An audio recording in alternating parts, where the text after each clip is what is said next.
Buongiorno. Buenos días.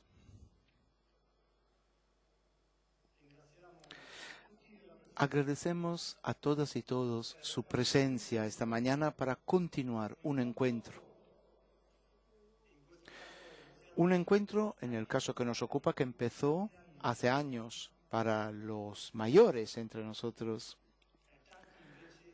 Para muchos, en cambio, trátase de un primer encuentro con un pilar, una columna de la Santa Iglesia Apostólica Católica Romana, el cardenal arzobispo de Madrid, Rouco Varela, y les pido una primera ronda de aplausos.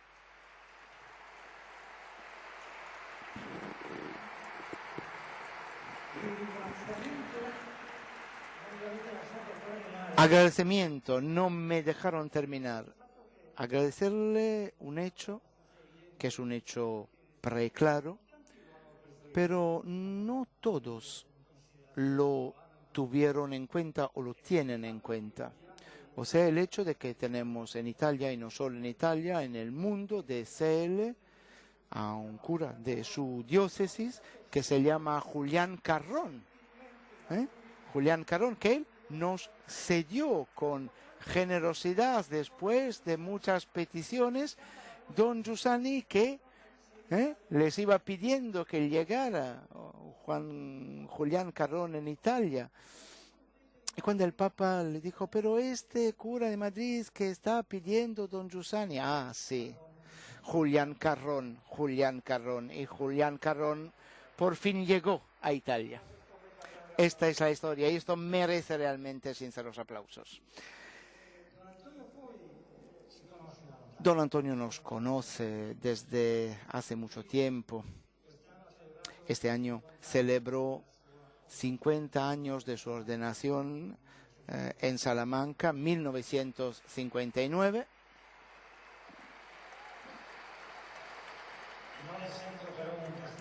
Pero no es castizo, nació en Galicia. Y luego esto tiene en su carácter todos los rasgos de Galicia. Tiene una gran ironía, gran espíritu de humor, y esto forma parte de su genio, de su hacer, de su cuidar de la Iglesia en este momento tan complejo, tan difícil, marcado por una dominación política de la situación política española tan hostil a la Iglesia como el momento que estamos experimentando en la actualidad. Su ironía le permite manejar muy bien este momento tan difícil, este realmente tsunami que se está experimentando en España.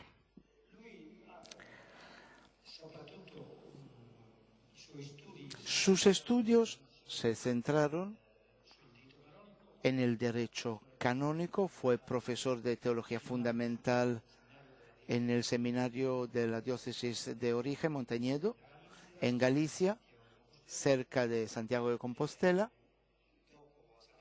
Después en Salamanca, también en Múnich, donde continuó sus estudios y finalizó sus estudios de Derecho Canónico, convirtiéndose también en profesor en Múnich, regresando a Madrid y a Salamanca también para ser vicerrector de la Universidad Pontificia de Salamanca. Y llamó a un pequeño cura italiano de CL, que se dio un gran amigo suyo en esa época, y también nuestro amigo de todos nosotros, Eugenio Correco. Don Eugenio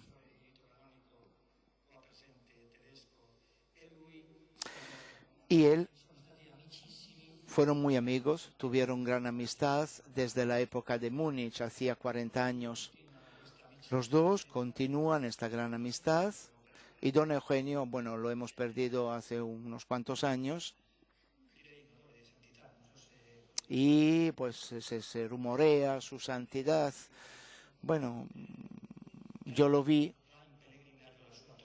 Mucha gente realmente organiza romería hacia su tumba en Lugano. Correco tenía un cuarto estupendo en Friburgo, donde daba clase, y allí acogió a muchos estudiantes españoles que Rouco Varela les mandaba en un momento en que en España reinaba mucha confusión en las carreras eclesiales y de teología. Estamos hablando de la década de los 70. Él mandó a muchos jóvenes españoles y Correco le envió a un italiano de CL para que estudiara en Salamanca, para empezar la presencia de CL en Salamanca. Este pequeño cura, hoy en día es un gran cura, le llaman Padre Manolo en Reggio Emilia, fue fundamental para nosotros cuando yo encontré a don Giussani en 74 y luego Carras, que unos de ustedes conocen y otros. Empezamos en España la experiencia de comunión y liberación. Don Antonio encontró a don Giussani también en esa época. Nos ha venido acompañando en todos nuestros momentos fundamentales para los mayores entre nosotros. Ya lo oyeron, estuvo aquí en 87 en el antiguo recinto ferial y anteriormente también para la celebración del Día Mundial de la Juventud en 89 en Compostela. Fue el primer Día de la Juventud con el formato que luego ha venido acompañando la organización de las otras jornadas. Hoy está aquí con nosotros después de 2 años, bueno, cuando faltan 2 años de la próxima jornada en 2011 en Madrid, aceptó la invitación del meeting para darnos testimonio sobre el tema que elegimos, Iglesia, Sociedad y Política. Así que, por lo tanto, sin más demora, le vamos a dar la palabra a don Antonio. Y gracias de nuevo. Muchísimas gracias, don Antonio Rouco Varela.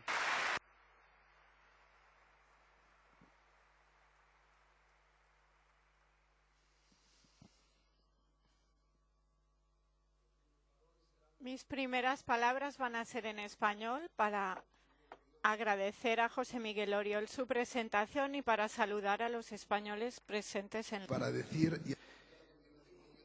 lectura de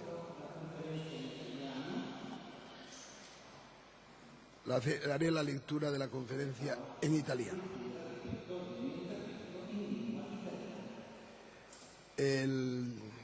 Para que se pueda seguir mejor la lectura, les diré que está ordenada en 4 partes. Una introducción, una segunda parte en que la reflexión se hará sobre la Iglesia, la tercera se hará sobre la sociedad, la cuarta sobre la política y una conclusión. Introducción. Las palabras de siempre para problemas nuevos. Primer punto.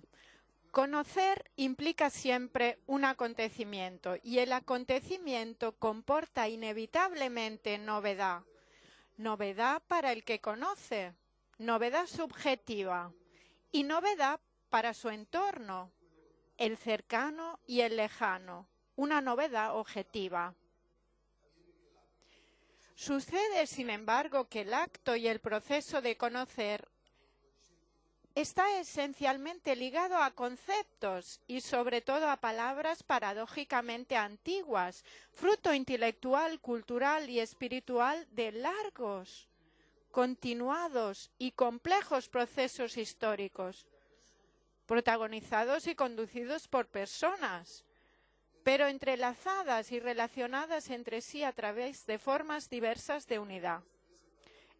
Es más, la pervivencia de las mismas palabras a lo largo del tiempo apunta a la persistencia de las realidades por ellas significadas. ¿Cómo, pues, atreverse a un estudio de viejas palabras significativas de realidades de larga historia o metahistóricas, buscando un conocimiento que implique acontecimiento y novedad para el que habla y para el que los que escuchan. Una novedad en sí misma.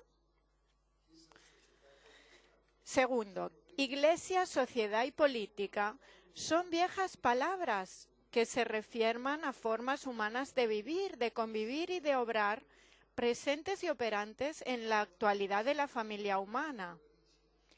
La palabra Iglesia, enraizada en una historia milenaria, y las otras dos, sociedad y política, en la naturaleza misma de lo humano, en su razón de ser.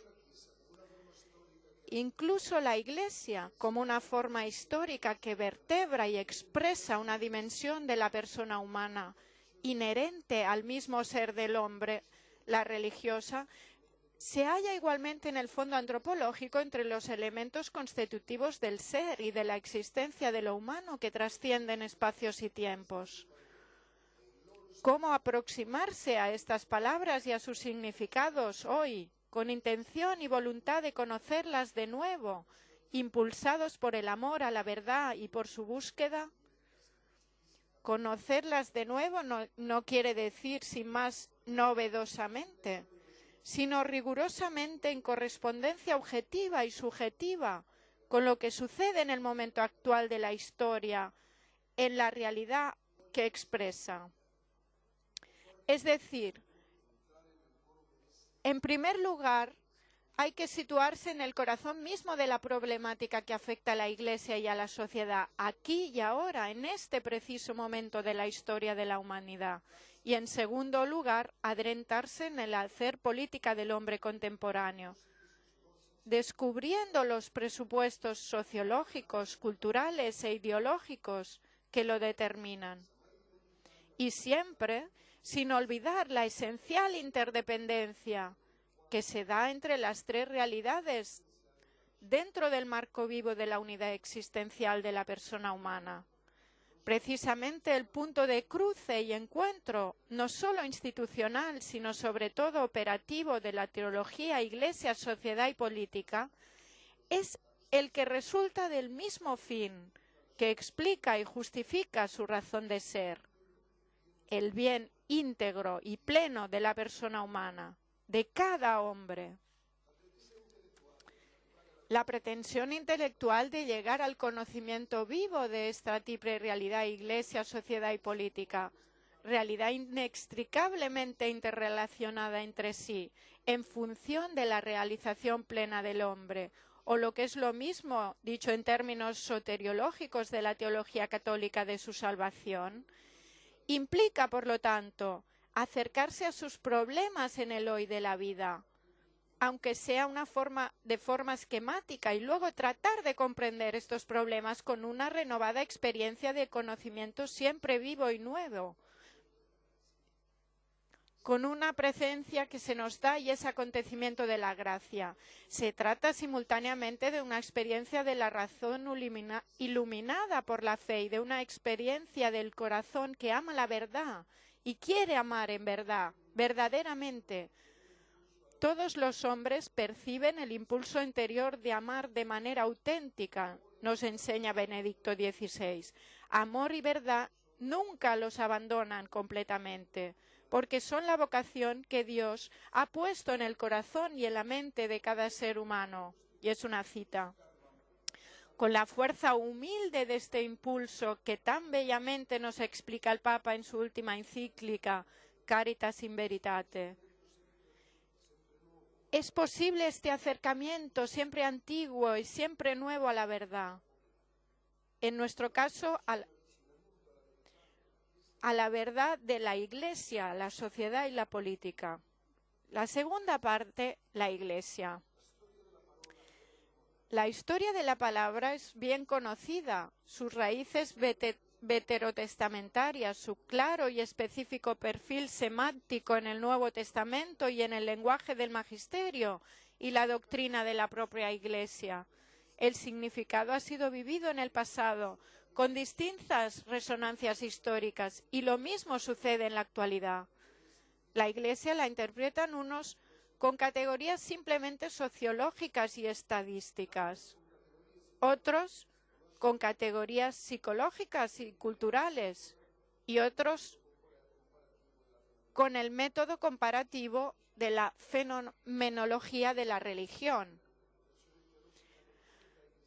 Tampoco hay unanimidad entre los cristianos de las distintas confesiones en su interpretación teológica, incluso entre el uso que sea teológico y pastoral de la expresión distintos modelos de la Iglesia, que oponen a veces las teorías de los teólogos a la doctrina del magisterio, pero en lo que no hay duda es que en el reconocimiento de una nueva actualidad social y cultural de la Iglesia en el siglo XX de alcance universal, más allá de las claves interpretativas de la modernidad y de la posmodernidad.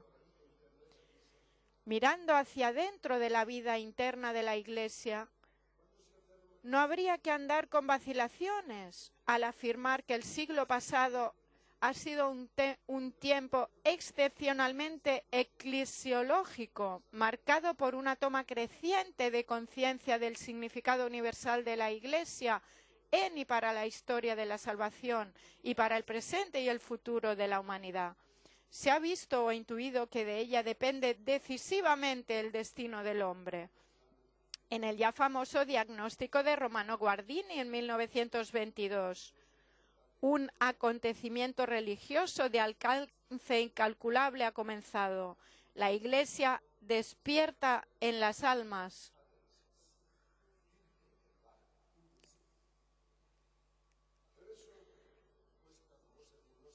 A través de este diagnóstico se percibe lo que estaba sucediendo en los niveles más profundos de la Iglesia y de la sociedad, al menos en Europa.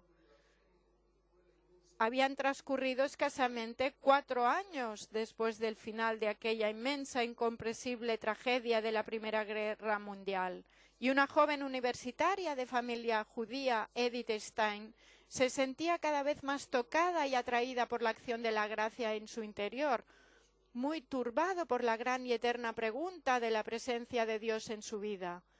Ya tocada por su llamada, la experiencia de la conversión le llegó pronto, de la mano de una lectura en una noche insomne, de la lectura completa, intensa y apasionada del libro de la vida de Santa Teresa de Jesús. Fue una experiencia verdadera de la presencia de Cristo Jesús, desbordante de amor y a la vez una experiencia de Iglesia. No dudó en ningún momento de que su camino, el camino de Jesucristo, la lleva a la Iglesia Católica. Segundo, el 11 de diciembre de 1925, Pío XI, un papa excepcional para un periodo excepcional de la historia del siglo XX, el tiempo de entreguerras entre la Primera y la Segunda Guerra Mundial, 1919 al 39, publicaba en su tercer año de pontificado la encíclica Quais Primas, instaurando la fiesta de Cristo Rey en la Iglesia. Y el 29 de junio del 43, en plena guerra, abierto ya el frente italiano de batalla, Pío XII publicaría la encíclica Mystici Corporis Christi. Esa era la gran cuestión que inquietaba y entusiasmaba a la vez a los católicos de las décadas claves para la historia contemporánea de la humanidad. ¿Cuál era la real relación existente entre Cristo y la Iglesia? ¿Qué tenía que ver la Iglesia, organización religiosa visible ante el mundo, aparentemente una magnitud más del engranaje del poder humano, fuertemente institucionalizada y en la mejor de las hipótesis al servicio de fines humanamente nobles, con la verdadera experiencia religiosa del hombre? O más específicamente, con su vivencia evangélica transmitida por la auténtica tradición cristiana. La acusación liberal a la Iglesia de pretensiones mundanas de poder habían enlazado desde los primeros pasos de la Ilustración racionalista con la tesis eclesiológica luterana, la más influyente en la doctrina y en la vida del protestantismo, de que solo la Iglesia invisible, la Iglesia del Espíritu, era de origen divino. la única por lo demás universal. No así la Iglesia visible, Ein rein Ding, algo puramente mundano, perteneciente al orden de las realidades temporales, sujetas al poder político de cada Estado-nación. Los príncipes protestantes alemanes, hasta la caída de Alemania prusiana en la derrota de 1918, se arrogarán las facultades del Summum Episcopatum, una acusación, la del laicismo liberal, que vendría a ser asumida y compartida en su forma más radicalizada y en parte con inusitada virulencia a través de la nueva y poderosa corriente política del socialismo, influenciado e inspirado mayoritariamente por las ideas de Marx sobre la religión como opio del pueblo. La contestación a esta pregunta crucial para dar razón de la esperanza cristiana iba a venir y vino con una fuerza espiritual extraordinaria por la vía paulina de la teología de la Iglesia como cuerpo de Cristo, renovada y rejuvenecida intelectual y existencialmente. Cristo es la cabeza del cuerpo de su Iglesia. La Iglesia, la única Iglesia visible e invisible, es su cuerpo, animada por el Espíritu Santo con la palabra, los sacramentos y el ministerio apostólico, el instrumento de la gracia, de la vida divina en las almas y de la santificación del mundo.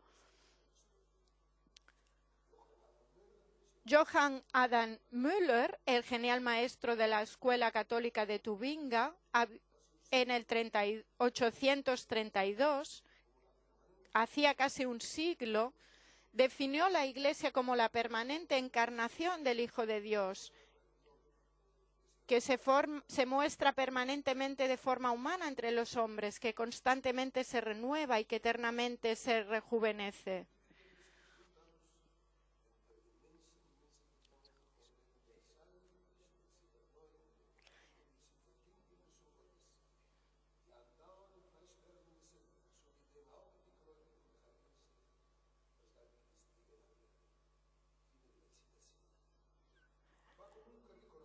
Hay que recordar de todas formas que contra esta tesis eclesiológica de Müller no faltaron pronto críticas teológicas muy agudas que la tachaban de una exagerada e insostenible identificación de Cristo con la Iglesia visible. Pero una cosa resultaba innegable, la fascinación espiritual que ejercía entonces en la renovación espiritual de la experiencia de la Iglesia en las almas. El movimiento litúrgico que toma también fuerza en esos años reflejaría y robustecería a la vez esa nueva toma de conciencia de la realidad divino-humana de la Iglesia, explicitada y acentuada por la doctrina del magisterio pontificio y presente e influyente en la vida de los fieles. Dos hechos que marcarían hitos trascendentales en la historia de la Iglesia, conformando decisivamente su futuro, coadyuvaron poderosamente a este despertar en las almas de la Iglesia como lugar divino humano imprescindible para la presencia y el acontecimiento de Cristo en la historia. La desaparición de los estados pontificios, con la consiguiente pérdida del poder temporal de los papas, y la codificación del derecho canónico, como un momento emblemático en el proceso de la espiritualización creciente que caracteriza la historia interna del derecho canónico según Stuth, el historiador protestante iniciador y maestro de tantos historiadores contemporáneos. Por parte de los católicos, en los decenios claves de la historia del mundo, ha comportado este despertar de la conciencia de los laicos como parte activa y responsable de este cuerpo místico, al cual incumben tareas apostólicas propias de su vocación dentro y fuera de la Iglesia. También el laico tiene que ser testigo del Evangelio de Cristo en el ámbito interno de la vida de la Iglesia. También ha de cooperar al anuncio eclesial de que Cristo resucitado es el Redentor y Salvador del hombre. Su tarea insustituible e indelegable es procurar el reinado de Cristo en las realidades temporales, santificándolas. Y precisamente en este contexto de la vivencia espiritualmente honda y apostólicamente entusiasta de la Iglesia, nace el formidable impulso misionero que la mueve en el siglo XX a la predicación del Evangelio prácticamente en todos los rincones de la tierra y a una heroica disponibilidad al martirio. El siglo XX es un siglo de mártires, como pocos lo fueron en toda la historia de la Iglesia. Mártires en los 5 continentes. Punto 3. Con estas premisas es más que explicable que al Concilio Vaticano II, el acontecimiento de los acontecimientos eclesiales del siglo XX, se le llamase y caracterizarse por muchos dentro del marco de la historia de los concilios ecuménicos como el concilio eclesiológico por excelencia. Aunque la temática del concilio se quiso comprender y autointerpretar como pastoral, abarca todo el abanico de aspectos a los que se extiende la misión de la Iglesia. Es obligado reconocer que la doctrina sobre ella misma ocupa el lugar hermenéuticamente central. Sobre todo las enseñanzas de la Constitución dogmática Lumen Gentium sobre el ser y la misión de la Iglesia y de la Constitución pastoral Gaudium et Spes sobre su relación con el mundo, las que enmarcan, centran e impregnan intelectual y existencialmente todo el magisterio conciliar. Aquella rica experiencia doctrinal, litúrgica, espiritual, apostólica y misionera que nació y fluyó copiosamente de aquel despertar de la Iglesia de las Almas, del que habló Guardini en 1922, se ilumina y se completa por el Concilio Vaticano II, mirando ya al siglo XXI de nuestra era. Dos principios teológicos especialmente iluminadores emergen de la doctrina conciliar, transparentando ese pasado apasionante de la Iglesia del siglo XX y sobre todo anumblando la novedad del siglo XXI.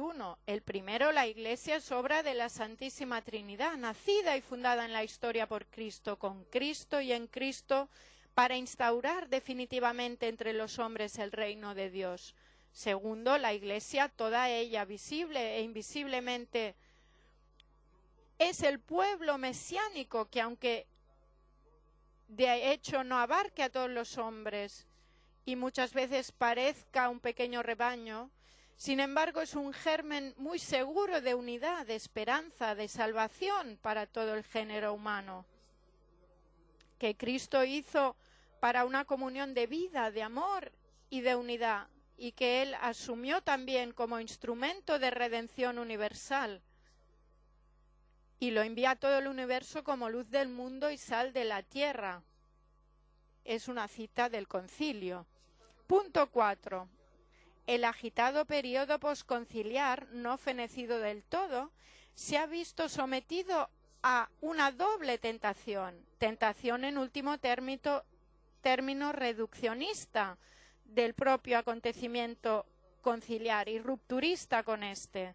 Se ha tratado primero de minimizar para la existencia cristiana el significado originario y fundante de la Iglesia como el instrumento necesario del encuentro y para el encuentro personal con Jesucristo y por consiguiente como el lugar primero e imprescindible de la comunión con Él y de este modo inevitablemente se pierde el vital punto de partida para poder hablar de la experiencia cristiana como una experiencia salvadora del hombre, de lo humano. Es decir, la realización personal de encuentro con la persona divina del Hijo de María, el Hijo del Hombre, Jesucristo, el Señor, crucificado y resucitado por nosotros. Y sin esta dimensión, digámoslo sin miedo, la dimensión mística, es decir, la dimensión verdaderamente religiosa o la religiosamente verdadera, la experiencia cristiana es imposible. Las crisis personales en la vida de la fe estaban ya servidas. Y como consecuencia lógica y existencialmente forzosa de este punto, se intentó en un segundo lugar de reducir el significado, el sentido, el campo de la misión de la Iglesia a una acción puramente temporal, ordinada a la solución pragmática de los problemas del mundo, que se sirviera de los instrumentos de este mundo, especialmente los del poder socioeconómico y político. La fascinación intelectual y cultural que siguió ejerciendo un marxismo tardío de corte cultural pensado y sentido con nostalgia existencialista, prendió con fuerza en las mentes y las actitudes existenciales de la juventud nacida y crecida en las familias y ambientes cristianos. Una juventud oscilante entre el hastío de tanto materialismo barato, el apego a un fácil y copioso consumismo y el ansia idealista de una salida de tanto aburrimiento y miseria espiritual. Estas tentaciones no han sido totalmente superadas, hay que tenerlas en cuenta. Vivir la Iglesia de nuevo como el acontecimiento de la presencia de Cristo para el hombre y el mundo del siglo XXI, el del tercer milenio de la era cristiana. Pero mucho más han de ser apreciadas y potenciadas las formas personales y eclesiales de aplicación de la doctrina conciliar a la vida de la Iglesia del último tercio del siglo XX, inspiradas y configuradas por el Espíritu Santo a través del don de variados y riquísimos carismas y vividas fielmente en la comunión de la Iglesia.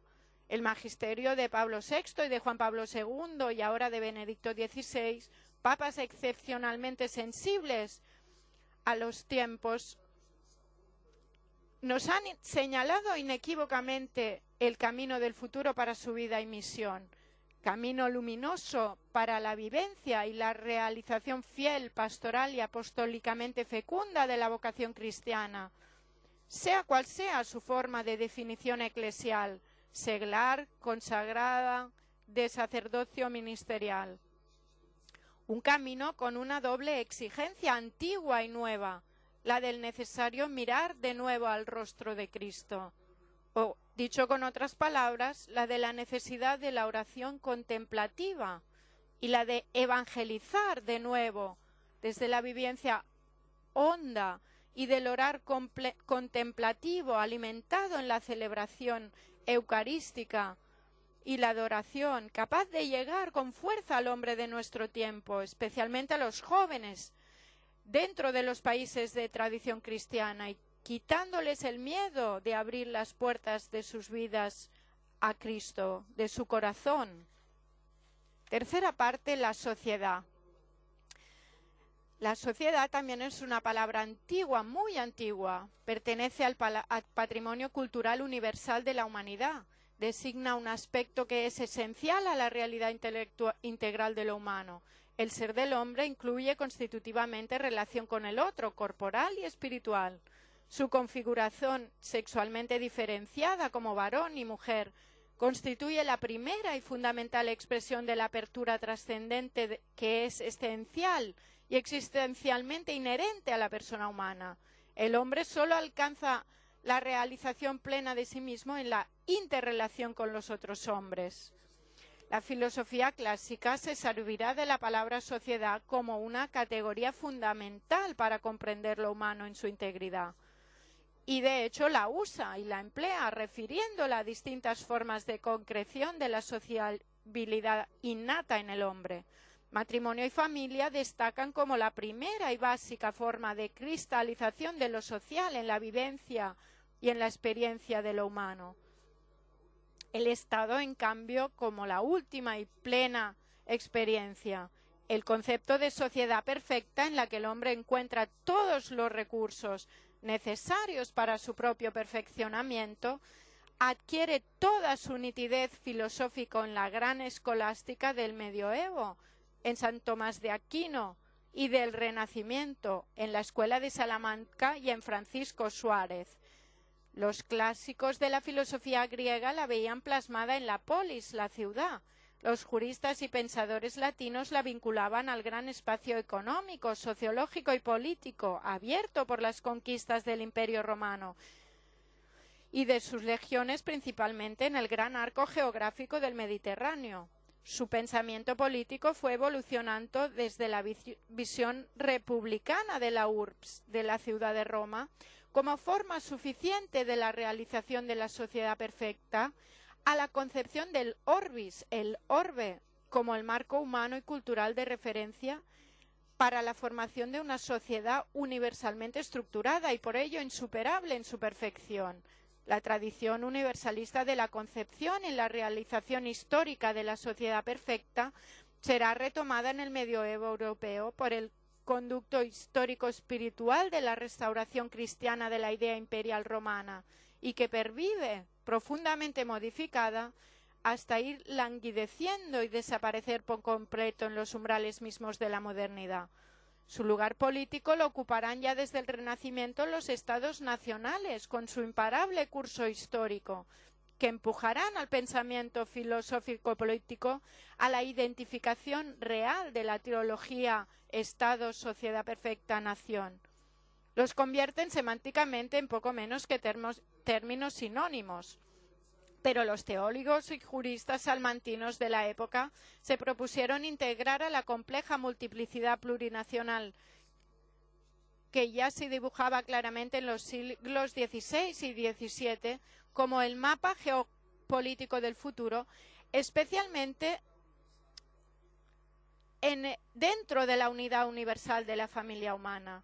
Con este fin ético-político reformulan la vieja doctrina del derecho de gentes, desarrollando la idea de los cultivadores del jus utrumque de la Edad Media, con fina sensibilidad histórica para las nuevas realidades políticas de su tiempo. Sus logros fueron de orden preferentemente teórico, pero no sin efectos prácticos positivos para el nacimiento del nuevo mundo americano y la configuración sociopolítica de la Europa moderna y contemporánea. La Ilustración, por su parte, concentrará sobre el Estado nacional su reflexión filosófico-jurídica y mucho más su praxis sociopolítica.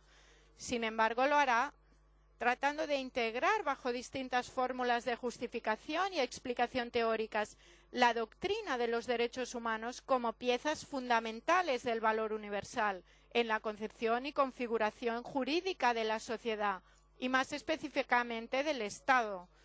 En esta historia de la teoría y la praxis social que nos encamina al periodo histórico nuevo de la Edad Moderna, entre los siglos XVII y XVIII, el concepto de sociedad estrechamente vinculado al concepto de Estado en una línea progresiva de confusión con él, se mantiene abierto a la relación trascendente con Dios en doble sentido, en el de que a toda y cualquier forma humana de interrelación humana, en una palabra, su sociabilidad, precede y subyace la relación con Dios, su Creador y Señor, porque la religación del hombre con Dios es la primera y fundamental forma de relación para la constitución y realización plena de su ser.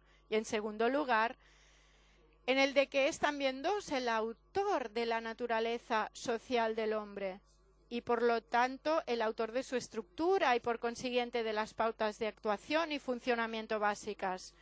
La sociedad, por lo tanto, se quiere organizar en perfección y habrá de facilitar el espacio necesario de acción y de vida para que la persona humana pueda alcanzar su fin último, la vida eterna en Dios. No irá por ahí, por desgracia, la evolución laicista de la sociedad moderna y contemporánea, que tenderá cada vez más a concebirse y a realizarse al margen de Dios como principio y fin del hombre. Rechaza la doctrina y la teología cristiana sobre la sociedad y no la sustituye por ningún otro tipo de filosofía abierto racionalmente a una comprensión de la experiencia social del hombre, en la que quepan la idea y la realidad trascendente de Dios. Para la doctrina social laicista, la confusión práctica, cuando no teórica, de las categorías sociedad y Estado es un instrumento dialécticamente muy útil para construir su teoría atea y agnóstica del Estado. Tercer punto.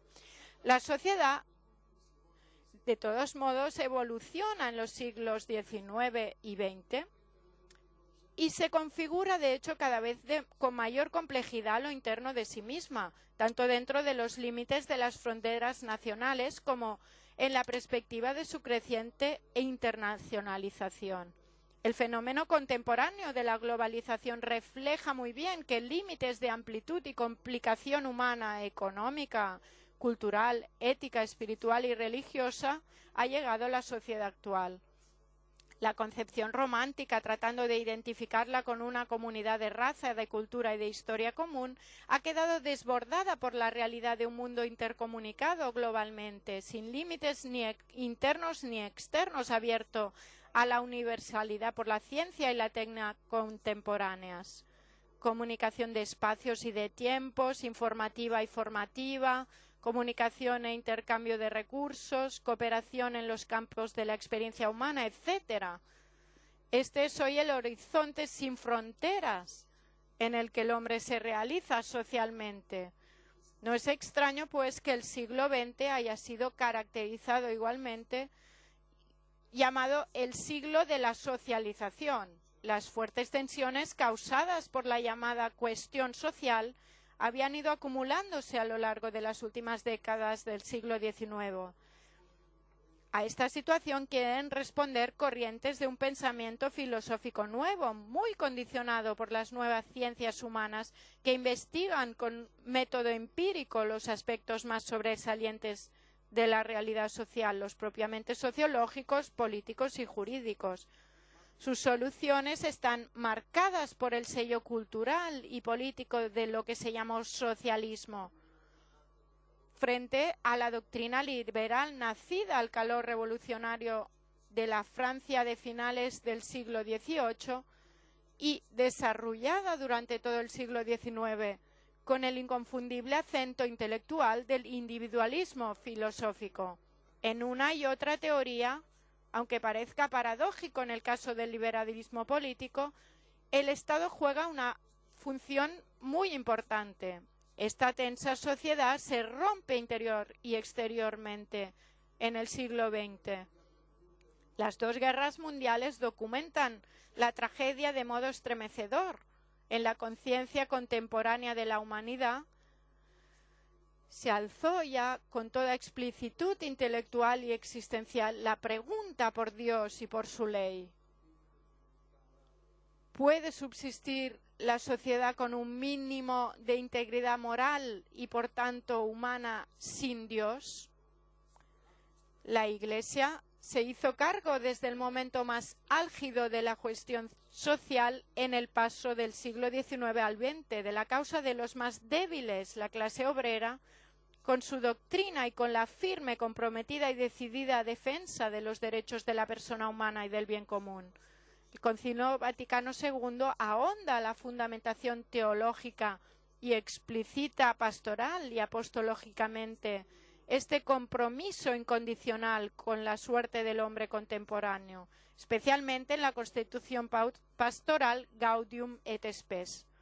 Un compromiso manifiesto desde su propósito y confesión inicial de que el gozo y la esperanza, la tristeza y la angustia de los hombres de nuestro tiempo, sobre todo de los pobres y de todos los afligidos, son también gozo y esperanza, tristeza y angustia de los discípulos de Cristo. Y no hay nada verdaderamente humano que no tenga resonancia en su corazón. El magisterio social de Pablo VI y de Juan Pablo II, que conmueve la sociedad y a las esperanzas que las animan, explican y precisan las doctrinas conciliares. Su actualización, con Benedicto XVI, sorprende y edifica por la profundidad humana y teológica que encierra su diagnóstico de lo que está pasando a la familia humana de nuestros días. Una humanidad posmoderna y por el modelo de soluciones que propone por sus angustiosos problemas, soluciones de raíz, desde su raíz ética y espiritual. Un reto apasionante que nos queda a los fieles católicos en esta encrucijada histórica de la humanidad.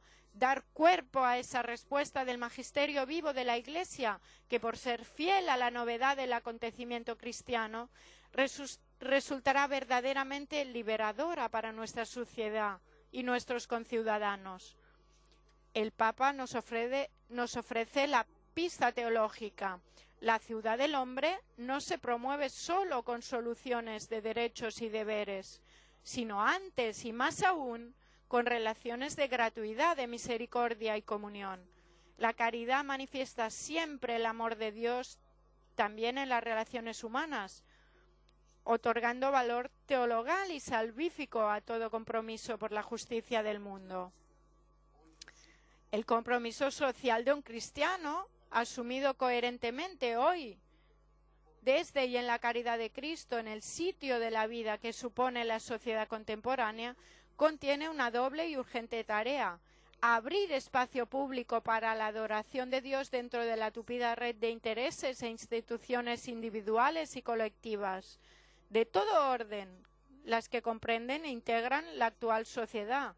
Es decir, abrir un espacio público para el ejercicio expreso del derecho a la libertad religiosa y también la de actuar e influir en la realidad secular, siempre tentada y infectada de pecado, de negación de la ley moral y de su origen divino.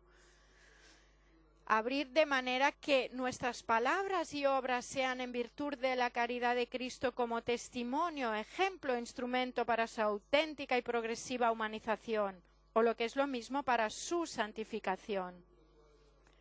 Esta es la senda más excelente para la actualización hoy del apostolado seglar según la mente del Vaticano II. La senda estrecha que nos conducirá indefectiblemente con toda seguridad a nuestra propia santificación. Los laicos católicos ayudan así a sus hermanos, a los hombres, a andar bien el camino que conduce a la salvación más allá del tiempo, en la eternidad de la gloria de Dios Padre, Hijo y Espíritu Santo. Ayudan a los demás y se ayudan mutuamente. Una y otra tarea son solo accesibles y realizables en la comunión de la Iglesia. La cuarta parte es la política. La política es otra vieja palabra, unida a la experiencia inmemorial del hombre, que vive y necesita vivir ordenada y fructíferamente en sociedad. ¿Cómo va a ser posible la cooperación de todos los miembros de una sociedad en la consecución del bien común sin una dirección clara en sus objetivos, ordenada en su realización y firme y eficaz en la disposición de los medios? El simple realismo de la experiencia cotidiana de la vida nos enseña que no. Por ello, la respuesta fue siempre clara en todas las etapas y épocas de la historia social y cultural del hombre. No es posible sin autoridad. De aquí que la praxis política, como la ciencia, el arte y la técnica de gobernar la sociedad humana plenamente constituida, hayan orientado siempre sus esfuerzos principales a aclarar y dirimir la cuestión de la autoridad como el punto neurálgico, sociológico, jurídico y ético de toda la teoría social. ¿Quién la ejerce? ¿Cómo la hace? ¿Cuál es su sujeto originario y en qué consiste su ejercicio? Son otras muchas preguntas concretas que la filosofía y la teoría del derecho del Estado y actualmente el estudio empírico de las llamadas ciencias humanas se plantean bajo distintas perspectivas doctrinales y con distinto grado de intensidad en sus análisis. Los aspectos de la cuestión que han acaparado la mayor atención de la doctrina y la preocupación existencial de las personas, los ciudadanos en la comunidad política, son dos. ¿Cómo se legitima que unos hombres puedan ejercer como superiores de los demás la facultad de ordenar con normas vinculantes y coactivas sus conductas y comportamientos en la vida de relación social y a veces hasta en la privada? ¿Y con qué poder cuentan para hacerlo? Las respuestas teóricas, de un modo u otro, se han basado en los siguientes principios ético-jurídicos. El pueblo, todos los que constituyen la comunidad política, son el sujeto titular primero del poder político. Para que determinadas personas puedan ejercer legítimamente esta autoridad y poder, han de contar con la elección y la autorización de todos los ciudadanos, elaborada y libremente expresada según métodos de representación acordados y aprobados. El poder político con el que actúa la autoridad en la comunidad políticamente organizada se ejerce con la aplicación legal y administrativa de los recursos del derecho y se impone, si es preciso, por la fuerza física de la que posee el monopolio social y jurídico. El pueblo, sujeto inmediato de la soberanía política, es además la instancia incuestionablemente última que legitima al titular de la autoridad política en su origen y en el ejercicio del poder que le es propio. No conoce, por lo tanto, el pueblo ni personas ni normas superiores a las que tenga que atenerse en la constitución, organización y funcionamiento del Estado y de los órganos del poder. La respuesta ofrecida y exigida por la antropología cristiana fue siempre inequívoca. El origen y el fundamento de la soberanía popular reside en Dios, que ha creado al hombre como ser social y con una socialidad que postula la institución del principio de autoridad y de sus órganos de ejercicio. Se trata, pues, de una soberanía subordinada en su origen y puesta en la práctica a la ley natural, a la ley fundada en la sabiduría y en la voluntad de Dios.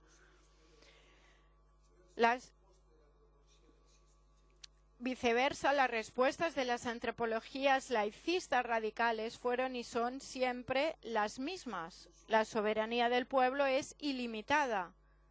Es más, es la única fuente de legitimación ética del derecho positivo y de su aplicación coactiva, e incluso la instancia última que legitima toda y cualquier ética social. En segundo lugar, la posición teórica y práctica del laicismo moderado, especialmente activo durante la Segunda Guerra Mundial, es distinta. Su concepción del principio de soberanía comprendía su limitación jurídica y ética en virtud, primero, de la vigencia previa de los derechos humanos y, en segundo lugar, a causa de las obligaciones y exigencias derivadas del derecho internacional. En la mente de todos los que habían vivido la experiencia de los estados totalitarios, el comunista y el nacionalsocialista sobre todo, y habían sufrido las ruinas físicas, morales y espirituales de la Segunda Guerra Mundial, no cabía la menor duda sobre la necesidad histórica de superar el positivismo jurídico y el relativismo ético por la vía intelectual y espiritual de una teoría y una praxis constitucional profundamente reformadora de la concepción del poder político. Urgía arbitrar medios pedagógicos, culturales y sociales para establecer el imperativo de su limitación ética como un principio prejurídico indiscutible. Y aquí se encontraba el gran reto histórico para el futuro de la humanidad, el de conseguir fórmulas eficaces de limitación ética de este poder, el poder político, que es el poder por excelencia, que se mostraba cada vez más fuerte e imponente. Sus recursos, los de la fuerza, crecían sin parar. Armas atómicas, poder mediático y psicológico, instrumentos de experimentación química, biológica, etc. En Europa sonó pronto la voz de alarma ante esta gravísima cuestión de los límites éticos al ejercicio del poder político. ¿No estaba en juego la paz del mundo? El problema sigue vivo, es actual, incluso agravado por el éxito de lo que Benedicto XVI ha calificado como dictadura del relativismo. Y también hoy es la gran cuestión de la actual coyuntura política mundial, de cuya buena o mala solución depende en gran medida el futuro de la solidaridad y de la paz en cada pueblo y en todos los pueblos que configuran la familia humana. Romano Guardini decía: el poder se ha convertido en algo problemático, decía en los años 50 del siglo pasado. El poder se ha convertido problemático y no solo en el sentido cultural, que ha dominado todo el siglo XIX. En la conciencia general entra cada vez más el sentimiento, la impresión de que nuestra actitud en relación al poder es falsa, incluso que nuestro creciente poder nos amenaza a nosotros mismos. Por tanto, el poder político tiene la facultad de limitar, de condicionar, de restringir e incluso de negar los derechos fundamentales de la persona humana, el derecho a la vida, a la libertad religiosa, de pensamiento, de conciencia, de expresión, de enseñanza, sin que se quiebre su legitimidad ética, o puede disponer sin límite moral y jurídico alguno de las instituciones básicas del matrimonio y de la familia o de la libertad básica de la asociación de los ciudadanos. La respuesta subyacente a muchas de las corrientes culturales que inspiran e influyen hoy la teoría y la praxis política es afirmativa. La respuesta, en cambio, de los cristianos tiene que estar en contraste con esto y tiene que basarse sobre la presencia activa y positiva en la vida pública, dirigida a superar la estatalización creciente de toda la vida social y la muchas veces simultánea desprotección de los derechos fundamentales de la persona, de las familias, de los grupos sociales. Hemos de colocar en el centro mismo de la experiencia cristiana lo político, la aspiración y el esfuerzo para que el orden jurídico-político se ponga al servicio de la persona humana, de su realización plena como su objetivo último, decisivo para la realización del bien común. Porque el Estado no es el dueño de la sociedad y mucho menos del hombre. La vocación del laico cristiano tiene actualmente una importante y urgente tarea en el campo de la acción y de la vida política. Abrirla a la ética del servicio, abrirla a las experiencias de gratuidad, de libertad solidaria y subsidiaria y sobre todo de comunión. No ha sido lo más acertado confiar en las posibilidades liberadoras de una teología politizada. No ha sido lo más justo que podíamos hacer, pero sí ha sido un acierto providencial haber sabido inspirar y transformar la acción política en un servicio motivado, impulsado y configurado por la caridad. Su efecto liberador será seguro y gozoso, como una novedad solo explicable y experimentable espiritualmente para la novedad de la presencia y de la virtualidad del reino de Cristo. Un reino eterno y universal, el reino de la verdad y la vida, el reino de la santidad y la gracia, el reino de la justicia, del amor y la paz. Muchas gracias.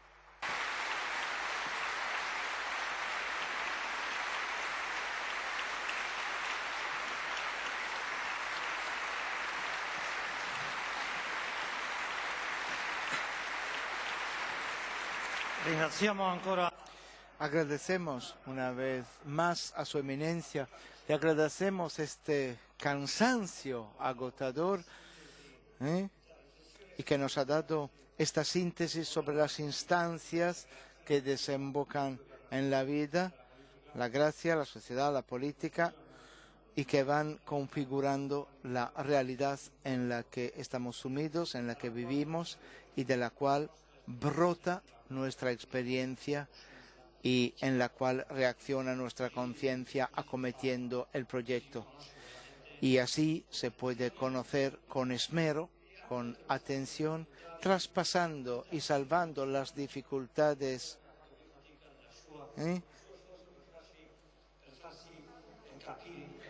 para también el esfuerzo que ha hecho a nivel lingüístico el cardenal por su G de Galicia, esta típica G galiciana. Muchísimas gracias, cardenal.